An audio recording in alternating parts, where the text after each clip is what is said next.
decirles que en Andalucía apenas se aprecian diferencias a la hora de los accidentes entre hombres y mujeres, los padecen en la misma proporción, y tampoco existen diferencias en cuanto a la edad. Fundamentalmente se producen en el entorno, la media está en el entorno de los 35 años, tanto en hombres como en mujeres.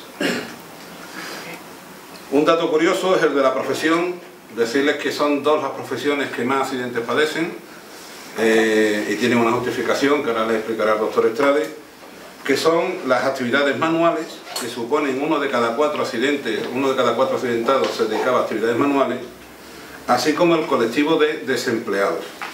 Uno de cada 5 accidentados era un desempleado. Como bien saben, en la patología traumática que más preocupa en estos momentos a las empresas de seguros y también a los hospitales, es que en casi todos los accidentes se producen lesiones cervicales.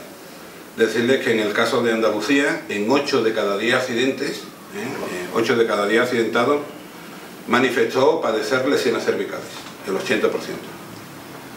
Al estudiar estas lesiones cervicales en función del sexo, nos hemos encontrado con que las mujeres sufrieron lesiones más graves, lesiones cervicales más graves que los hombres. Las lesiones cervicales se catalogan, fundamentalmente se utiliza la clasificación de Quebec, que cataloga las lesiones cervicales en 5 grados. Un grado 0 cuando no hay síntomas, pero la persona manifiesta que le moleste, pero no se objetiva nada. Un grado 1 cuando se objetivan ligeras molestias. Un grado 2 cuando ya se produce lo que se llama un esguince cervical objetivable. En un grado 3 hay también lesiones ya de la musculatura, y en un grado 4 hay una lesión grave de todo lo que es la columna cervical. No hemos encontrado más que un caso de grado 4 de lesión cervical en los 2.346 accidentes producidos en Andalucía, o analizados de los que se produjeron en Andalucía, y solamente un 0,1 de grado 3. La mayoría están en grado 2, grado 1 y sobre todo grado 0. Bien, pues teniendo esto en cuenta, decirles que en el grado 2 la mayoría son mujeres las que lo han padecido, en tanto que en el grado 1 y el grado 0, es decir, los que tienen menos síntomas, han sido hombres. Analizando el mecanismo lesional de estas lesiones cervicales, nos encontramos que las dos principales causas han sido el alcance posterior con el vehículo en movimiento, es decir, un coche va circulando y otro por detrás le golpea, así como el alcance posterior con el vehículo parado. En cuanto a la posición ocupada por los lesionados en el cuello, fundamentalmente han sido conductores. Y curiosamente hemos visto que en este caso los pacientes que estaban en el grado 0 tenían en un 85% de los casos tenían otras lesiones en otra zona corporal.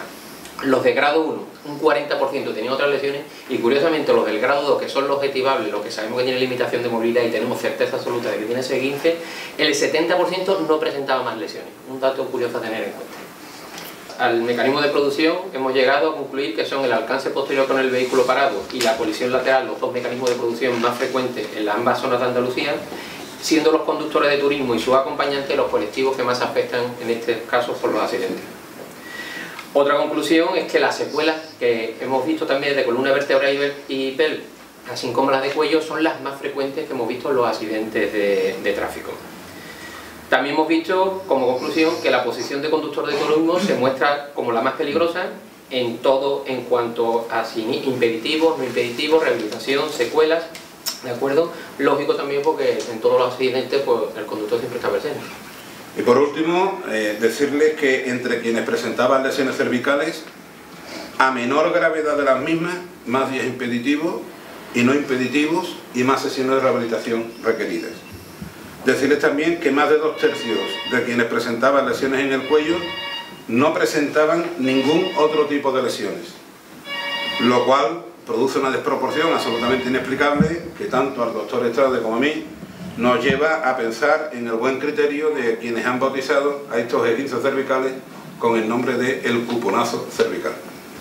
Personas que no presentan ningún otro tipo de lesión y solo presentan lesiones cervicales, eso desde el punto de vista de médico, en la mayoría de los casos es absolutamente imposible.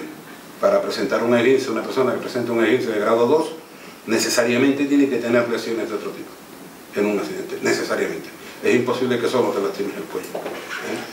Y después lo que también es muy sorprendente, no queremos hablar de fraude porque no tenemos pruebas de ello, pero sí es sumamente extraño que una persona que tiene una lesión más leve necesite más días de baja.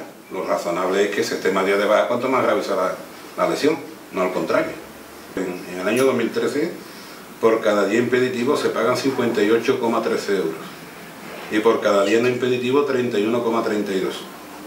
Por tanto, no es lo mismo que una persona esté impedida para sus actividades habituales durante 10 días que durante 30, obviamente, por razones económicas. Eso es lo que se pelea siempre cuando hay accidentes.